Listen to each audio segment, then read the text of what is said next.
Andi menjual satu unit laptop seharga 5 juta, akan tetapi dia memberi diskon 20% kepada pembeli. Dari penjualan tersebut, ia mendapat untung 20%. Berapa harga awal Andi membeli laptop? Nah, teman-teman, perlu diketahui 5 juta ini harga sebelum dipotong diskon. Nah, yang dijual kepada pembeli itu dipotong dulu 20%.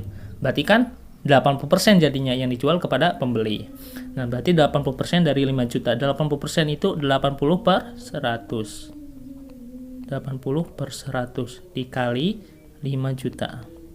Nah, ini adalah harga yang dijual kepada pembeli. Nah, ini 02 tinggal coret.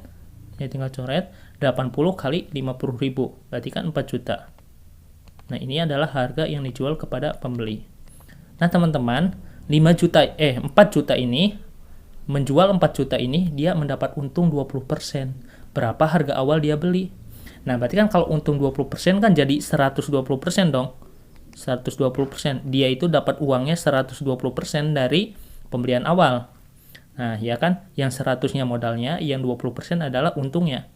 Nah, dikali N. Ibaratnya N, ini adalah pembelian awal. Ini 4 juta. Gitu. Nah, dia 4 juta ini adalah apa? 120% dari pembelian awal. Oke, berarti kan 120% itu 120 per 100. 120 per 100. Coret ini tetap dikali N sama dengan 4 juta. Nah, ini dicoret nolnya. Nah, ini kita pindah ruas ke sini. N sama dengan 4 juta. Kalau pindah ruas, tadinya 12 per 10 jadi 10 per 12. Dikali 10 per 12. Nah, ini berarti kan N sama dengan 10 per 12 itu berapa sih? 0,8. Udah, langsung saja kita hapus. Ini 4 juta dikali 0,8. 4 juta dikali 0,8 berapa? 3.200.000. Udah. Nah, jadi ini adalah biaya membeli awal laptop si Andi. Jawabannya adalah yang B. Nah, ini yang diskon beruntun. Sebuah mall memberikan diskon besar-besaran 20% tambah 30% tambah 20%. Rani membeli sepatu dengan harga awal 120.000. Nah, ini adalah harga yang belum dipotong diskon. Nah, berapakah harga sepatu yang dibeli Rani setelah mendapat potongan diskon? Nah, teman-teman, ini bukan berarti diskonnya itu berapa ini? 70%, bukan berarti gitu. Tapi gini, ini kan pertama dipotong 20%, dipotong diskon 20%. Nah, berarti kan jadi 80% dong, 80% dari 120.000. Ya udah, 80% berapa? 80 per 100. Kalau 80%, 80 per 100 dikali 120.000. Nah, udah, ini ada 0, 2, ini juga coret.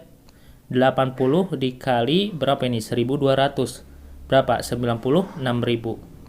96.000. Nah, ini baru dipotong diskon yang ini. Kemudian dipotong 30% dulu. Nah, ini 30% itu kan jadi 70% dong, karena dipotongnya 30%. Nah, jadi 70% itu bukan 70% dari ini, bukan dari 120, tapi dari 96.000. Ya udah, 70% berarti kan 70 per 100. 70 per 100 dikali 96.000. Ini 02, ini juga 02 coret. Nah, ini dicoret juga. 70 dikali 9.000 genap ratus. Berarti berapa? 67.200 ya. 67.200. Nah, kemudian diskon lagi 20%. Dapat potongan diskon 20%. Berarti 80% lagi dong, kan 20% dipotong diskonnya. Udah, 80% dari ini. 80 per 100 ya. 80 per 100 kali 67.200. 02 coret, 02 coret. 80 dikali 672. Berarti kan 43.20. Nah, ini adalah uang yang dikeluarkan oleh si Rani gitu. Berarti jawabannya adalah C. Nah, yang ini katanya soal ini mirip sama FR hari pertama. Nah, yang itu yang di pembahasan yang hari pertama. Nah, emang nih mirip. Nah, jadi kadangkala tidak sama persis soalnya, tapi diubah dikit-dikit lah gitu. Ini P, Q, dan R bisa menyelesaikan sebuah pekerjaan selama 10, 15, dan 12 hari. Nah, ini jadi si P ini 10 hari, berarti si Q 15 hari, si R 12 hari. Pekerjaan akan selesai selama titik-titik-titik berapa hari gitu, jika mereka bekerja sama. Nah, teman-teman, ini bisa pakai yang rumus, bisa pakai cara yang rumus, bisa nggak usah pakai rumus gitu, pakai logika aja. Nah, ini kan P, Q, R 10, 15, 10, 15, 12. Kita tulis deh. Si P, kemudian si Q, ini si R. Nah, ini berapa tadi? Ini si P 10, ini 15, ini 12. Kita cari KPK-nya, KPK dari ketiga ini. Nah, kira-kira berapa? Kalau 30 bisa ke 10. Nah, kalau 15 bisa, tapi 12-nya nggak bisa. Berarti 60. 60 bisa dibagi 10, 60 bisa dibagi 15, 60 bisa dibagi 12. Nah, jadi ini 60. Apa sih makna dari 60 ini? Nah, jadi maknanya ini tuh pekerjaannya, bagian pekerjaannya. Entah kalian bisa bayangkan aja sebagai 60 bagian tembok gitu, atau 60 bagian bata gitu, atau 60 apa deh? Gampangnya 60 keramik gitu, 60 keramik. Jadi kalau si ini ada 60 keramik. Jadi ibaratnya si P kalau sendirian itu bisa menyelesaikan 60 keramik itu dalam 10 hari. Kalau si Q 15 hari menyelesaikan 60 keramik. Kalau si R 12 hari kalau menyelesaikan 60 keramik. Nah, ini semuanya berapa kalau digabung itu berapa lama gitu untuk menyelesaikan 60 keramik. Jadi gini, kalau ingin tahu semuanya, berarti kan P sama dengan, ini bagi dulu ke sini, 60 bagi 10, 6. Ini per hari ya. Jadi kalau si P sendirian itu 6 keramik per hari. Oke, sekarang si Q. 60 bagi 15, berarti berapa? 4 ya. Nah, jadi si Q ini 4 keramik per hari. Si R, 60 bagi 12, berapa? 5 ya. Nah, udah. Si R berapa? 5 keramik per hari. Nah, kita jumlahkan. Nah, ini dijumlahkan itu sama aja dengan dia itu bekerja sama gitu. Nah, 6 tambah 4 tambah 5 berarti 15 per hari. Nah, 15 keramik per hari. Nah, ini per hari loh. Kita pekerjaannya itu punya 60 keramik.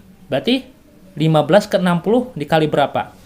15 ke 60, ini kan sama dengan 60, sama dengan 60 keramik. Ini kali berapa? Kali 4. Nah, berarti 4 hari. Nah, 4 hari gitu. Jawabannya A. Ini kan 15 keramik per hari. Si P, si Q, si R kalau bekerja sama, dia sehari itu mampu menyelesaikan 15 keramik per hari. Nah, sedangkan keramiknya ada 60, berarti kalau selesai berapa hari dong? Berarti ya 4 hari gitu. Jawabannya A. Bela negara terdapat dalam UU 1945, yaitu pada A. Pasal 24 ayat 3. Nah, teman-teman, perlu diketahui pasal 24, 24A, 24B, 24C, dan pasal 25 itu semuanya membahas segala hal tentang kehakiman. Jadi ini udah pasti salah. Bukan ya? Salah. Yang B, pasal 27 ayat 3. Pasal 27 ayat 3 bunyinya adalah setiap warga negara berhak dan wajib ikut serta dalam upaya pembelaan negara. Udah jelas ya yang B. Nah, teman-teman, yang pasal tentang pembelaan negara itu, tentang bela negara, itu ada pada pasal 27 ayat 3 dan ada juga pada pasal 30 ayat 1 sampai 5, gitu ya. Kemudian yang C, pasal 31 ayat 1. Nah, ini bunyinya setiap warga negara berhak mendapat pendidikan. Nah, pasal 31 dan pasal 32 itu membahas tentang pendidikan dan kebudayaan. Berarti bukan ya. Ini jawabannya yang B.